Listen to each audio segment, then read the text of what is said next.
Hello guys, இன்னைக்கு I am taking break மான்வாவோட episode 28 பார்க்க போகிறோம். வீடியோ பார்க்குறீங்கன்னா மறக்காம ஒரு லைக்கை போட்டுருங்க.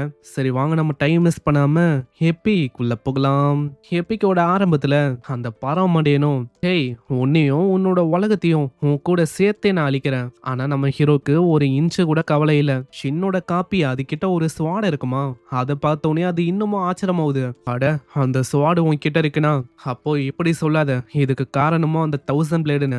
ஆனா நம்ம ஷின்னோட காப்பியும் அவ்வளவுதான், எந்து போ அப்படின்னு ஒரு பயங்கரமான அட்டாக் பண்ணுவான். அதுவும் டைரக்டா அது மேல படும். ஆனா அதனால அதுக்கு பெருசா எதுவும் ஆகல. உடனே சன்காடும், ஆமா இதெல்லாம் ஒரு அட்டாக்கு, என்னை பத்தி நீ என்ன யோசிச்ச? இந்த மாதிரி ஒரு அட்டாக் எல்லாம் என் மேல ஒர்க் ஆக சான்ஸே இல்ல. நம்ம ஷின்னோட காப்பிக்கே அங்க புரியல. ஆமா என்னதான் ஆச்சாங்க, அட்டாக்கே ஒர்க் ஆகல. அவனை போய் நம்பின பாத்தீங்களா, என்ன சொல்லணும். இந்த சைடு சியோல்ல அந்த சூரியனும் அப்படியே கொஞ்சம் கொஞ்சமா கிட்ட வருமா. இதனால அங்க இருக்கிற மக்களுக்கு என்ன பண்ணும் தெரியல, தெச்சுக்கணும் ஓடுறாங்க. சீக்கிரம் சீக்கிரமா ஓடுங்க, இல்லனா நம்ம காலி. இன்னொரு சைடு நம்ம ஷின்னுக்கும் அங்க என்ன பண்ணும் தெரியல. ஏன்னா அவன் யோசிச்சதை விட அது ரொம்ப பெருசா இருக்கு. இதுல நம்ம ஹெவன்லி டீமன் அவங்க சொல்லும், நான் இது வரைக்கும் ஏகப்பட்ட ஃபயரை மொத்தமா வெட்டி வீசியிருக்கேன். ஆனா இங்க இருக்கிற இந்த ஃபயர் இதை சமாளிக்கிறது என்னோட எபிலிட்டிக்கும் அப்பாற்பட்ட விஷயமா இருக்கு. திடீர்னு நம்ம ஹெவன்லி டீமன் மேலேயும் ஒரு வித்தியாசமான ஆரா அப்படியே பரவ ஆரம்பிக்குது. ஆமா இது என்ன புது ஆராவா இருக்கு, இதுக்கு முன்னாடி இதை நான் சென்ஸே பண்ணல. ஆமா என்னதான் ஆகுது. அங்க ஷின்னோட காப்பி கிட்ட ஒரு ஸ்வாட் இருக்கும்ல, அது கிட்ட இருந்து ஒரு குரலும் நம்ம ஹீரோக்கு அங்க கேட்கும். என் காட், உங்ககிட்ட நான் ஒரு கொஷினை கேட்கலாமா? நீ ஜஸ்ட் இப்படின்னு அது ஏதோ சொல்ல வரும். நம்ம ஹீரோக்கும் இந்த குரல் அப்படியே கேக்குது. இது நம்ம ஷின்னு கொண்டு கேட்காம ஷின்னோட க்ளோனு அதுக்கும் அங்க கேட்கும். அங்க ட்ரூத் சீக்கரும், அப்படி ஒண்டி இவளை அக்செப்ட் பண்ணனா கண்டிப்பா உன்னால அந்த சூரியனை ஸ்டாப் பண்ண முடியும். என்னது, நான் அக்செப்ட் பண்ணா என்னால முன்னாடி இருக்க அந்த சூரியனை ஸ்டாப் பண்ண முடியுமா? நம்ம ஷின்னோட காடை அதுவும் அங்க ஆக்டிவேட் ஆகுது. அது ஆக்டிவேட் ஆனோடனே இந்த மூன் லைட் ஸ்வாடு இதோட ஹிஸ்டரியை பத்தி நம்மளுக்கு இப்பதான் அங்க தெரியுது. இதுக்கு பின்னாடி ஒரு பெரிய வரலாறும் இருக்கு. காடஸ் ஆஃப் ஜஸ்டிஸ் அப்படின்னு ஒரு காடஸும் இருக்காங்க. அவங்களோட நைட்டு அவங்க கிட்டதான் இந்த சோடை இருந்திருக்கு இதுக்கு முன்னாடி. அந்த நைட்டும் நம்ம காடஸ் கிட்ட வந்துட்டு, ஆமா காடஸ், நீங்க உண்மையிலேயே காடஸ் ஆஃப் டிஸ்ட்ரக்ஷனை கொல்லணும்னு போக போறீங்களா என்ன? ஆமா, நான் போய் தான் ஆகணும், பயம் ஒன்றும் எனக்கு இல்ல. அப்படி பயம் இருந்தா என்னை எப்படி எல்லாருமே காடஸ் ஆஃப் ஜஸ்டிஸ் அப்படின்னு அழைப்பாங்க? அதே மாதிரி நான் உன்னை பத்தி சொல்ல மாட்டேன். என்னதான் ஒரு ஹியூமனா இருந்தாலும் ரொம்ப ஒரு கிரேட்டான பீயிங்கா யாருமே அச்சீவ் பண்ண முடியாத காடுக்கான ஸ்வாடு கார்டு அந்த லெவல் அதை நீ ரீச் பண்ணிருக்க. அப்படி ஒண்டி என்னால அந்த இடத்துல ஜெயிக்க முடியலனா நீ தான் எனக்காக அந்த விஷயத்த பண்ற மாதிரி இருக்கும். காடஸ், கண்டிப்பா நீங்க சொன்னா நான் எதையும் பண்ண தயாரா இருக்கேன். எனக்கு தெரியும் நீ எந்த அளவுக்கு ரொம்ப கேப்பபிளான பர்சன். உன்னால காட் ஆஃப் டிஸ்ட்ரக்ஷனை குத்தி கிழிக்கிறத விடவும் ஏகப்பட்ட விஷயங்களை உன்னால பண்ண முடியும். ஏன்னா இந்த உலகத்திலேயே நான் இது வரைக்கும் லவ் பண்ண ஒரே ஒரு மேன்னா அது நீதான். இவன் தான் கடைசியில மாஸ்டர் ஆஃப் 1000 பிளேட் அங்க மாறுவான். அப்போ நம்மளுக்கு ஒரு டவுட் அங்க கிரியேட் ஆகும், அப்பனா இவரு தான் அந்த 1000 பிளேடான்னு. அதுக்கான பதிலும் நம்மளுக்கு போக போக தான் அங்க தெரியும். அங்க காடஸும் அந்த காட் ஆஃப் டிஸ்ட்ரக்ஷனை மொத்தமா அழிக்கலாம் அப்படின்னு போனாங்க. ஆனா காட் ஆஃப் டிஸ்ட்ரக்ஷனோட பவர் ரொம்ப அதிகமா இருந்துச்சு. அந்த இடத்துல நிக்க கூட முடியல அவங்களால. கடைசியில அவங்களும் இறந்து போற மாதிரி ஆச்சு. அதுக்கப்புறம் நம்ம நைட்டு அவரு ஒண்டிதான் அங்க தனியா இருந்தாரு. காடஸ் இறந்து போயிட்டாங்க அப்படின்னு அந்த விஷயத்த அவரால் ஏத்துக்கவே முடியல. ஆனா கடைசியா சொன்ன அந்த வார்த்தைகள் அது இப்பவும் அவரோட மைண்ட்ல அப்படி நிக்கும். காடஸ், நீங்க சொன்னீங்க உங்களோட வில்லனை கேரி ஆன் பண்ணணும்னு. கண்டிப்பா நான் பண்ணுவேன். ஒரு நாள் இல்ல ஒரு நாள் அந்த காட் ஆஃப் டிஸ்ட்ரக்ஷனை நானும் என் கையால நான் அழிப்பேன். இப்படின்னு தான் விஷயங்கள் ஆயிருக்கு. இதெல்லாம் பாக்குற நம்ம ஷின்னே ரொம்ப எமோஷனல் ஆகுறான். ஆமா என்ன ஸ்டோரி இது, இந்த மாதிரி ஒரு ஸ்டோரியை நான் இது வரைக்கும் கேட்டதே இல்ல. இது ரொம்ப ஹார்ட் டச்சிங்கா இருக்கு. ஈவன் நம்ம காப்பி ஷின்னுக்கும் அதே மாதிரி தான் இருக்கு. பரவாயில்ல, இது லிட்டில் டச்சிங்கா தான் இருக்கு. என் காட், நான் உன்கிட்ட திரும்பவும் கேக்குறேன், நீ ஜஸ்ட் அட என்ன அது, நீ ஜஸ்ட்னா எனக்கு நீங்க என்ன சொல்ல வரீங்க அப்படின்னு புரியல. ஆனா நீங்க ஜஸ்டிஸ்க்காக அங்க போராடினீங்க, அது ஒண்டி எனக்கு தெரியுது. அந்த ஜஸ்டிஸை டிஃபெண்ட் பண்ணணும்னா அதுக்காக நான் எதையும் பண்றதுக்கு தயாரா இருக்கேன். கண்டிப்பா நான் அந்த விஷயத்த பண்ணுவேன். ஈவன் என்னோட ஆப்பனண்ட் காட் ஆஃப் டிஸ்ட்ரக்ஷனா இருந்தாலும் பரவாயில்ல, அதுக்கு என்ன நெசசரியான விஷயமா இருந்தாலும் கண்டிப்பா நான் அந்த விஷயத்த பண்ணுவேன் இப்படின்னு அந்த நைட்டு சொன்ன விஷயத்த அப்படியே நம்ம ஹீரோ அவங்க சொல்லுவான். இதை கேட்டோன்னே அவங்களுக்கும் அவ்வளோ சந்தோஷம். நீ அப்படியே அவன மாதிரி இருக்க, என் காடு என்னை தேர்ந்தெடுக்கிற மூலமா உன்னால அந்த ஈவில் விஷயத்த அழிக்க முடியும். அவ்வளவுதான். நம்ம ஹீரோவும் அவங்க தேர்ந்தெடுக்க 2 பேரோட பிளேடும் அப்படி அப்படியே சிங்க் ஆகுது. அவங்க 2 பேரோட ஆறாவும் பயங்கரமா அங்க சேஞ்ச் ஆகுது. சன்காடுக்கும் அங்க ஐடியாவே இல்ல. ஆமா என்ன ஆச்சுங்க? சடனா எதுக்காக அவங்களோட ஸ்ட்ரென்த்தும் ஆறாவும் அப்படியே டிஃப்ரெண்டா இருக்கிற மாதிரி இருக்கு? அது புரியாம பாக்குமா உடனே நம்ம ஷின்னோம், ஹேய் நான் ஆல்ரெடி சொன்ன மாதிரிதான் உன்னால எங்களை டிஃபீட் பண்ண முடியாது. ஏன்னா நாங்க உன்னை மொத்தமா அழிக்க போறோம். ஜஸ்ட் நீ அதை பாரு அப்படின்னு 2 பேருமே அட் டைம்ல ஒரு அட்டாக் பண்ண அவ்வளவுதான். அது டைரக்டா அந்த சன்கார்டா இருக்கிற அவரு மேல அங்க படும். ஆனா அப்பயும் அவரு விடுற மாதிரி இல்ல. அங்க எப்படியாச்சு அவரு மேலேயே டேக் ஆன் பண்ணிக்கலாம் அப்படின்னு பாப்பாரு. சீன் அப்படியே நம்ம ஹீலோவை நோக்கி வரும். ஹீலோவும் அங்க ஷின்னு கிட்ட சொல்றான், லாச்சின் நானும் இருக்கேன், நான் இருக்கிற வரைக்கும் இந்த உலகம் அழிய நான் விட மாட்டேன் அப்படின்னு காடஸ் ஆஃப் வாட்டர் மூலமா ஒரு ஆரோ அங்க இருக்கும். அந்த ஆரோ வச்சு ஆளு தாக்குறான். தாக்கும் போது கண்ணீரா ஆளுக்கு வரும். அது ஏன்னு இப்பதான் நம்மளுக்கு தெரிய போகுது. சீன் அப்படியே பாஸ்டுக்கு போகுது.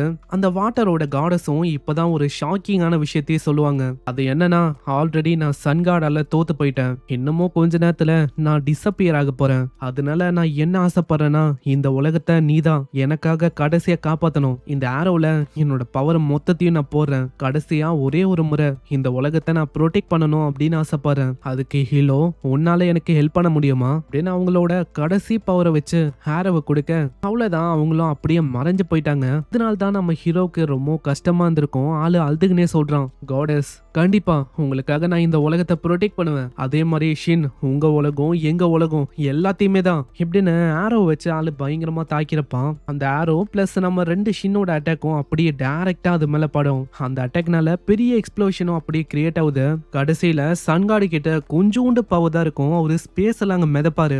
இல்ல நான் ஒன்னும் இப்படியே இங்க சாக விரும்பல, நான் ஏதாச்சும் பண்ணணும். சாகிறதுக்கு முன்னாடி அவனை ஒன்னும் நான் சாதாரணமா அப்படியே விட மாட்டேன். நான் எல்லா காட்ஸுக்கும் மேல இருக்கலாம் அப்படின்னு ட்ரை பண்ண அந்த விஷயத்தை என்னால பண்ண முடியாதுன்னா நானும் கண்டிப்பா அந்த ஷின்னை விட மாட்டேன் இப்படின்னு ஷின்னோட பூமியை நோக்கி அவரு பயங்கர வேகமா அங்க வருவாரு. என்கிட்ட இருக்கிற எல்லா டிவைன் எனர்ஜியை வச்சு இந்த பூமியை ஒட்டு மொத்தமா அழிக்கலான்னு இருக்கேன். அங்க இதை பாக்குற நம்ம ஷின்னோ ரொம்ப ஆச்சரியமாவறான். ஆமா அப்படி இவனால பண்ண முடியுமா என்ன? ஏன்னா அவன் இந்த அளவுக்கு கிரேசியா இருப்பான் அப்படின்னு யோசிக்கல. கடைசியில அவனும் அழிஞ்சு போய் இந்த பூமியை மொத்தமா அழிக்கலாம் அப்படின்னு பாக்குறான். அங்க ஹெவன்லி டீமனும் அவன் வீக்கனா இருக்கலாம், இருந்தாலும் ஆளு கிட்ட இருக்கிற அந்த டிவைன் எனர்ஜி அதை வச்சு இந்த ஒட்டுமொத்த பூமியை மொத்தமா அழிக்க முடியும். அது பாசிபிளாக வாய்ப்பு இருக்கு. ஒரு காலத்துல ஆளு சுப்பீரியரான காடா இருந்திருக்கான். சீன் அப்படியே நம்ம ஷின்னோட காப்பி அவனை நோக்கி வரும். நான் பண்ண கடைசி ப்ளோல என்கிட்ட இப்போ கம்ப்ளீட்டா ஸ்ட்ரென்த்தே இல்ல. ஷின் என்னால பண்ண முடிஞ்ச விஷயம் எவ்வளவுதான். இதுக்கு மேல எல்லாமே உன் கையில தான் இருக்கு. இதுக்கு மேலயும் உன்னோட பூமியை உன்னால ஒண்டிதான் காப்பாற்ற முடியும் ஷின். அங்க சூரியனோட வெப்பனால அந்த பில்டிங்லாம் அப்படியே மெல்ட் ஆக ஆரம்பிக்குது. அங்க ஸ்வாடீமனுக்கு புரியல. ஆமா நம்ம ஸ்வாட் கார்டால அங்க நிக்க முடியுமா? நான் அந்த வெப்பத்தோட பிரஷர் அது ரொம்ப அதிகமா இருக்கு. அங்க கேங்கோ ரொம்ப பயந்து போயிருக்கான். ஆளுக்கு என்ன பண்ணும் தெரியல. ஏன்னா போன வாட்டி வந்தா அந்த அபிசல் டிராகன் அதை விடவும் இந்த வாட்டி நிலைமை ரொம்ப மோசமா இருக்கு. கண்டிப்பா இந்த வாட்டியும் எங்களால பெருசா எதுவும் பண்ண முடியாதுன்னு நினைக்கிறேன். அஷின் நம்மளால இந்த உலகத்தோட தலைவிதியை மாத்த முடியாதுன்னு நினைக்கிறேன். நம்ம என்னதான் திரும்ப ட்ரை பண்ணாலும் எதுவுமே இங்க மாறாது ஷின். அதனால இந்த விஷயத்த நம்ம அப்படியே விட்டுலாம், கேவ் அப் பண்ணிடலாம். என்னது கேவ் அப்பா? அதுவும் நானா? வாய்ப்பே இல்ல. ட்ரையே பண்ணாம கேவ் அப் பண்றது ஒன்றும் என் ஸ்டைல் இல்ல.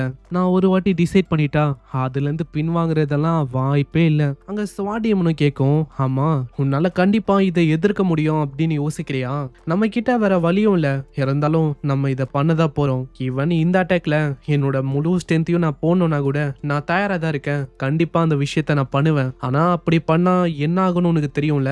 ஒஸ்ட் அவுட்கமா நீ எந்த போகவும் வாய்ப்பு இருக்கு எனக்கு தெரியும். ஆனா இப்படி பண்ற மூலமா ஏகப்பட்ட ஆளுங்களை ப்ரொடெக்ட் பண்ண முடியும்னா கண்டிப்பா அந்த விஷயத்துக்கு நான் தயங்க மாட்டேன். மத்தவங்களை ப்ரொடெக்ட் பண்ண என்னையே நான் சாக்ரிஃபைஸ் பண்ணவும் தயாரா தான் இருக்கேன். இதை கேட்கிற ஸ்வாடிமனுக்கே ஒரு மாதிரி புல்லரிக்கும். அதுவே அங்க சொல்லும், நான் யோசிச்ச மாதிரி இல்ல ஷின்னு, நீ ரொம்ப டிஃப்ரெண்டா இருக்க. ஏன்னா நான் இதே மாதிரி தான் இந்த மாதிரி ஒரு நிலைமை வரும்போது என்னால மத்தவங்களை அங்க ப்ரொடெக்ட் பண்ண முடியல. ஆனா இந்த டைம் அப்படி ஒன்னும் ஆகுது. ஏன்னா ஷின்னு நானும் கூட தான் இருக்கேன். நீ பண்ற மாதிரியே நானும் என்னோட முழு பவரை இந்த ஸ்ட்ரைக்ல போடலான்னு இருக்கேன். அதுல என் உயிரே போனாலும் பரவாயில்ல. இதை கேட்டுன்னு இருக்க காடஸ் ஆஃப் ஜஸ்டிஸ் அவங்க ரொம்ப இம்ப்ரெஸ் ஆகுறாங்க. அங்க அவங்களோட வாய்ஸும் நம்ம ஹீரோ கிட்ட அங்க கேட்கும். இப்போ நீ பண்ண போற விஷயத்துல நானும் உனக்கு அசிஸ்ட் பண்ணலாம் அப்படின்னு யோசிச்சிருக்கேன். நான் இதுக்கு முன்னாடியே காட் ஆஃப் டிஸ்ட்ரக்ஷன் முன்னாடி தோத்து போயிருக்கலாம். ஆனா அந்த நைட்டோட மூன்லைட் ஸ்வாடு அதுவும் என்னோட ஃபீத்தும் உன் கூட இருக்கு. உன்னால கண்டிப்பா அதை அழிக்க முடியும். அவ்வளவுதான். இப்படி அங்க சொன்னோன்னே நம்ம காடஸும் ஒரு டெம்பரவரியான பிலீவரா பேரா அங்க மாறுறாங்க. இந்த காடஸோட ரேங்க்கும் 30S ரேங்க்குக்கு சமமா. குட் காடோட ப்ரொமோஷன் கோஸ்ட் அதுல ஆல்ரெடி 70 வந்து ஃபுல்ஃபில் ஆயிருக்கும். இப்போ 30 பிளஸ் ஆவ அவ்வளவுதான் 100 அப்படியே முழுமையாகுது. வெற்றிகரமா நம்ம ஷின்னு ஒரு இன்டர்மீடியட்டான குட் காடாவும் ப்ரொமோட் ஆகுறான். இப்போ நம்ம ஹீரோ கேட்ட ஈவில் காடு குட் காடு ரெண்டுமே இன்டர்மீடியட்டா அங்க இருக்கு. அங்க காடை அந்த ஸ்கில்லும் ரேங்க் கேக்கு எவ்வளவும் அங்க 1 மினிட்டுக்கு டைமும் அப்படியே ஸ்டாப் ஆகுது. இந்த மூன்லைட் ஸ்வாடோட அந்த ஓனரு அதாங்க அந்த நைட்டு அவரோட ஹிஸ்டரியும் இப்பதான் நம்மளுக்கு தெரியுது. ஆளு இதுக்கு முன்னாடி ஒரு ஆர்டினரியான நைட்டா அதாவது ஒரு மனுஷனா இருந்தாரு. அதுக்கப்புறம் ஒரு ஆர்டினரியான காடையும் தாண்டி ஒரு பயங்கரமான உச்சத்தையும் ஆளு அடைஞ்சாரு. அதுவும் எதுக்கு? இந்த உலகத்துல இருக்க அந்த ஈவிலான விஷயத்த மொத்தமா அழிக்கணும்னு சொல்லி. அன்னைக்கு காடஸ் ஆஃப் ஜஸ்டிஸால பண்ண முடியாத அந்த விஷயத்த இவரு ஃபுல்ஃபில் பண்ணணும்னு சொல்லி அன்னைக்கு ஆரம்பிச்ச விஷயம் தான் இது. அன்னைக்கு காட் ஆஃப் டிஸ்ட்ரக்ஷனுக்கும் இவருக்கும் ஒரு பயங்கரமான சண்டையும் போயிருக்கும். அவரு பண்ண அட்டாக்ல காட் ஆஃப் டிஸ்ட்ரக்ஷன் அவரும் அப்படியே துண்டு துண்டா ஆனாரு. துண்டு துண்டான அந்த 100 பீசஸும் அப்படியே எல்லா இடத்துலயும் பரவ ஆரம்பிச்சது. காட் ஆஃப் டிஸ்ட்ரக்ஷன் அவரு எப்படிப்பட்ட பீயிங்னா இந்த உலகம்லாம் கிரியேட் ஆகும்ல அந்த டைம்லயே அவரு கிரியேட் ஆன ஒரு பயங்கரமான பீயிங். அன்னைக்கு அந்த நைட்டா இருக்கிற அந்த காடாலையும் அவரை கொல்ல முடியல. கடைசியில இந்த நைட்டும் அந்த காட் ஆஃப் டிஸ்ட்ரக்ஷன் அவரு மூலமா தோத்து போனதா மிச்சம். கடைசியா நைட்டுக்கு ஒரே ஒரு நம்பிக்கை இருந்துச்சு. கண்டிப்பா இந்த உலகத்துல யாராச்சும் ஒருத்தங்க என் ஸ்வாடை இன்னரேட் பண்றதுக்கு வருவாங்க. அதே மாதிரி எங்க 2 பேராலையும் அழிக்க முடியாத அந்த காட் ஆஃப் டிஸ்ட்ரக்ஷன் அவரையும் என்னைக்காச்சும் ஒரு நாள் அந்த பர்சன் அழிப்பான். இப்படின்னு நடந்த விஷயமும் ஒரு ஸ்டோரி மாதிரி நம்மளுக்கு அங்க தெரியுது. உடனே நம்ம ஹெவன்லி டீமனும் இப்போ நீ பார்த்த அந்த டெக்னிக்கை வச்சு கண்டிப்பா இந்த சன்காடை ஒண்ணுமே இல்லாம உன்னால நுறுக்க முடியும். ஆனா பிரச்சனையே என்னன்னா வெறும் அந்த ஸ்வாட் கார்டுக்கான அந்த டெக்னிக் அதை பாக்குற மூலமா உன்னால அதை பண்ண முடியுமா? ஆனா இதை கேட்கிற நம்ம ஷின்னும் எனக்கு தெரிஞ்சு என்னால அந்த டெக்னிக்கை பயன்படுத்த முடியும்னு நினைக்கிறேன். இதை கேட்கிற ஹெவன்லி டீமனுக்கு சுத்தமா ஐடியா இல்ல. ஆமா உண்மையிலேயே ஜஸ்ட் அதை பார்க்குற மூலமா உன்னால அந்த விஷயத்த பண்ண முடியுமா? என்னால பண்ண முடியும். 100% கரெக்டா வருமா அப்படின்னு எனக்கு தெரியல. நான் இன்டர்மீடியட்டான காடா மாறினால இந்த மாதிரி ஒரு எபிலிட்டி என்கிட்ட வந்துச்சா அதுவும் எனக்கு தெரியல. ஆனா அந்த நைட்டோட ஹிஸ்டரியும் அவர் பண்ண அந்த அட்டாக்கையும் நான் பார்த்தவனே அவர் பண்ண டெக்னிக்கும் அப்படியே என் மைண்ட்ல அப்படி நிக்குது. அதனால எனக்கு ஒரு நம்பிக்கை இருக்கு. கண்டிப்பா என்னால இந்த விஷயத்த பண்ண முடியும். சன்காடும் பயங்கர வேகமா வருவாரு. அவ்வளவுதான்டா இன்னைக்கு நீ காலி. ஆனா நம்ம ஷின்னோங்க சொல்றான் அவங்க 2 பேரோட வெளியும் நான் கண்டிப்பா இன்னரேட் பண்ணி முன்னாடி கொண்டு போவேன். அங்க இப்பயும் சன்காடுக்கு அங்க புரியல. ஆமா என்ன இது திடீர்னு அவனோட ஆறா அதிகரிக்குது. இது ஒண்ணுமே எனக்கு புரியல.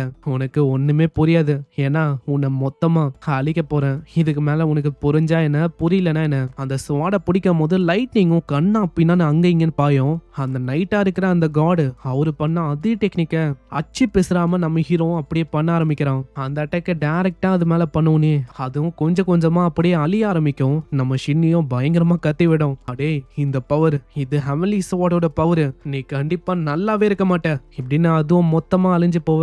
அந்த இடமும் இப்பதான் பழையபடியாவது. ஷின்னுக்கும் இப்பதான் நிம்மதியா இருக்கு. பரவாயில்ல எல்லா விஷயமும் சாலாச்சு. அது வரைக்கும் சந்தோஷம் தான். சிஸ்டம் வழியா ஒரு நோட்டிபிகேஷன் வரும். நீங்க வெற்றிகரமா இந்த உலகத்தை காப்பாத்தியாச்சு. நீங்க இன்டர்மீடியட்டான குட் அண்ட் ஈவில் காடா மாறிட்டீங்க. அதனால ஃபெஸ்டிவல் ஆஃப் காட்ஸ் அதுக்கு நீங்க குவாலிஃபைடா இருக்கீங்க. ஃபெஸ்டிவல் ஆஃப் காட்ஸா? இததான் இதுக்கு முன்னாடி கனவுல வந்து அந்த பர்சனும் சொன்னானோ எனக்கு தெரியல.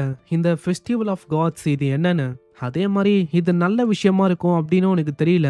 கண்டிப்பா இதுக்கு பின்னாடி ஏதோ ஒரு பெரிய விஷயமும் இருக்கலாம். சீன் அப்படியே நம்ம ஷின்னோட காப்பியை நோக்கி வரோம். அங்க டைமும் முடியுதா இதனால அதுவும் அப்படியே மறைஞ்சு போகுது. எனக்கு தெரிஞ்சு டைம் முடியுதுன்னு நினைக்கிறேன். ஷின்னு நான் யோசிச்சதை விட நீ ரொம்ப இப்ப பவர்ஃபுல்லா ஆயிட்ட. காப்பி ஷின்னு நான் தான் உங்ககிட்ட சொன்னல என்ன நம்பு என் மேல நம்பிக்கை வை கண்டிப்பா நல்லா பண்ண முடியும்னு. புரியுது. ஆனா அதுக்குன்னு ரொம்ப அரகண்டா இருக்காத. நான் நீ எந்த போயிட்டனா கண்டிப்பா உன் கூட இருக்கிற நானும் எந்த போயிடுவேன். எனக்கு புரியுது. ஒரு வாட்டியாச்சும் நல்ல விஷயமா நீ எதுவுமே சொல்ல மாட்டியா? ஆனா ஏதோ ஒண்ணு ஷின்னு நீ இன்னைக்கு கொஞ்சம் கூலா இந்த தெரியுமா? அங்க இதை கேட்கிற நம்ம ஷின்னும் அதே தான் யோசிக்கிறான். என்னது நான் கூலா இருந்தேனா? என்னோட காப்பியே அங்க சொல்லுதுனா எனக்கு தெரிஞ்சு நான் கூலா இருக்கேன்னு நினைக்கிறேன். நம்ம ஷின்னு பின்னாடி அவங்க 2 பேரும் ரொம்ப ஆர்வமா இருக்காங்க. ஏன்னா அந்த நைட்டோட டெக்னிக்கா ஆளு பண்ணால அந்த டெக்னிக்கை பார்த்தோன்னே அவங்களுக்கு ஆர்வத்தை அங்க அடக்க முடியல. அங்க என்னன்னு தெரியல நம்மளுக்கும் ஒரு மாதிரி வித்தியாசமான ஃபீலிங் வரும். அன்கம்ஃபர்டபுளா யாரோ ஒருத்தங்க பின்னாடி இருக்காங்கன்னு பார்த்தா வேற யாரும் இல்ல ஸ்வாடீமனும் அந்த பர்சனும் தான். உடனே ஸ்வாடீமனும் ஸ்வாடுகாடு நாங்க யோசிச்ச மாதிரியே நீங்க வேற லெவல் பண்ணிட்டீங்க போங்க. ஆமா சோர்ட் கார்டு, தயவு செஞ்சு அந்த டெக்னிக்கை எனக்கும் கத்து தர முடியுமா? அங்க இவங்களும் இப்படி கண்ணா பின்னா அங்க குதிக்க இத பார்த்துன்னு இருக்க நம்ம கேங்கும் நம்ம ஹீரோ பத்தி தான் அங்க யோசிக்கிறான். நான் அந்த சுச்சுவேஷன்ல நம்பிக்கை இழந்து அவ்வளவுதான், இதான் நம்ம தலைவிதி அப்படின்னு யோசிச்சேன். அவ்வளவுதான், எல்லாமே மூஞ்சி போயிடுச்சு அப்படின்னு நான் கேவ் அப் பண்ணேன். ஆனா நம்ம ஷின்னு ஒன்னும் அப்படி அங்க பண்ணல. ஆளு கேவ் அப் பண்ணணும் அப்படின்னு அங்க யோசிக்கவே இல்லை. இந்த உலகம் முழுசா அழியறதுக்கு போச்சு. ஆனா நம்ம ஷின்னு தான் அந்த இடத்துல எல்லாரையுமே காப்பாத்தவும் செஞ்சான். எனக்கு இப்பதான் புரியுது, இந்த உலகத்தை காப்பாத்த வந்த பர்சன் நான் இல்ல, கண்டிப்பா அது நம்ம ஷின்னு தான். நம்ம ஷின்னால தான் இந்த உலகத்தை அழிக்க போற அந்த காட் ஆஃப் டிஸ்ட்ரக்ஷன் அவரை கண்டிப்பா ஸ்டாப் பண்ண முடியும். ஏன்னா தன்னோட உயிரை கூட கடைசியில ஒரு சாக்ரிஃபைஸ் பண்ண தயாராயிருந்தாரு. அவரை மாதிரி ஒரு காடுக்கு என்னால முடிஞ்ச எல்லா விஷயத்தையும் நான் பண்ணணும். அங்க இதுல நம்ம கேங்கும் நானும் உங்க கூட ஜாயின் பண்ணிக்கிறேன். அங்க இப்படியே அவங்க கூட கேங்கும் வித்தியாசமா வருவானா? அங்க ஷின்னுக்கு என்ன பண்ணும் தெரியல, அப்படியே ஆளு ஓட ஆரம்பிக்கிறான். அட என்னப்பா இது, இங்க எல்லாமே பைத்தியமா இருக்கு. நம்ம ஹீரோ முன்னாடி சிஸ்டம் அப்பியர் ஆகுது. அதை பார்த்தவனே என்னன்னு தெரியல, ஆளு ரொம்ப கோவமா வரான். அங்க மத்தவங்களுக்கும் புரியல. ஆமா ஷின் என்ன ஆச்சு, நீங்க என்ன எங்களால கோவமா இருக்கீங்களா என்ன? ஆனா ஒரு சைடு ஆளுக்கு கொஞ்சம் நிம்மதியாவும் இருக்கு. ஏன்னா ஃபைனலி அவன் 10 மில்லியன் நல்ல விஷயத்த பண்ணணும்ல, அது இப்போ கம்ப்ளீட் ஆக போகுது. எல்லாமே 9999999ல இருக்கும். அதாவது சிம்பிளா சொன்னா 10 மில்லியன். இப்ப வர இந்த உலகத்தையே ஆளு மொத்தமா காப்பாத்திருப்பான். இப்ப அந்த கொஸ்டும் கம்ப்ளீட் ஆயிடுச்சு. நம்ம ஹீரோ கிட்ட அந்த லைஃபுக்கான எலிக்சர் அதுவும் அப்பியர் ஆகுது. ஃபைனலி இப்பதான் என்னால ஏஜுவை காப்பாற்ற முடியும்னு நினைக்கிறேன் அப்படின்னு நம்மளால சொல்ல இங்கே இந்த எபிசோட முடியுது. ஸோ இந்த எபிசோடு உங்களுக்கு பிடிச்சிருக்கும்னு நினைக்கிறேன். பிடிச்சிருந்தா ஒரே ஒரு லைக்கை போட்டுருங்க. நான் உங்களை நெக்ஸ்ட் எபிசோட்ல சந்திக்கிறேன். தேங்க்யூ ஃபார் வாட்சிங். சைனரா.